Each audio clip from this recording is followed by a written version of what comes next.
हेर्नु धान फलेर डरम्मै भएको रहेछ। जेठको दिनमा रोप्ने बेलामा फलिसकेछ। हेर्नु कति राम्रो ठाम्रो छ यहाँ। त्यही लाम्पाने टोल अरे, लाम्पाने टोल, बेलबारीको लाम्पाने। हेर्नु त कति राम्रो ठाम्रो छ।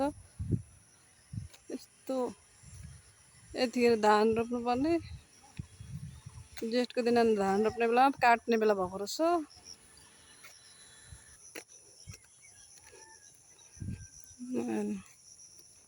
राम्रो ठाम्रो छ, राम्रो गाउँ। यता पाक्दैछ धान।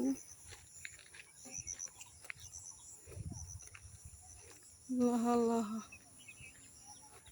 यो कुन घाँस चिन्नुहुन्छ? हेर्नु त, यो घाँस ताजै हाल्यो भने गाईबस्तु पनि मर्ने सम्भावना हुन्छ।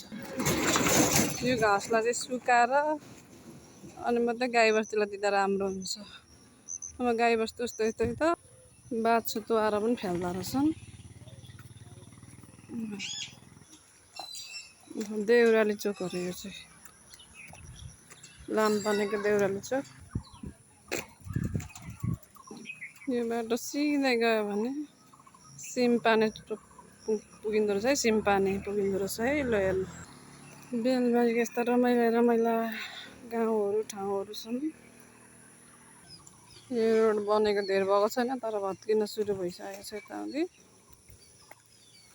एकदम राम्रो ठाउँ छ है। यता माथितिर बेतना सिमसार पर्छ। यो चाहिँ पछि फुलेर भाइरल हुने ठाउँ है।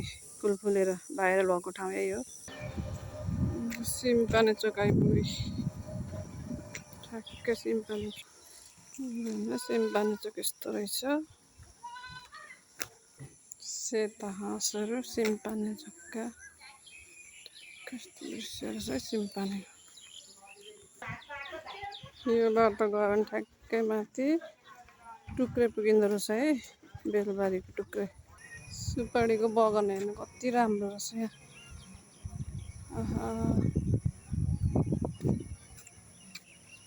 कसलाई मनपर्छ ल हेर्नुहोस्।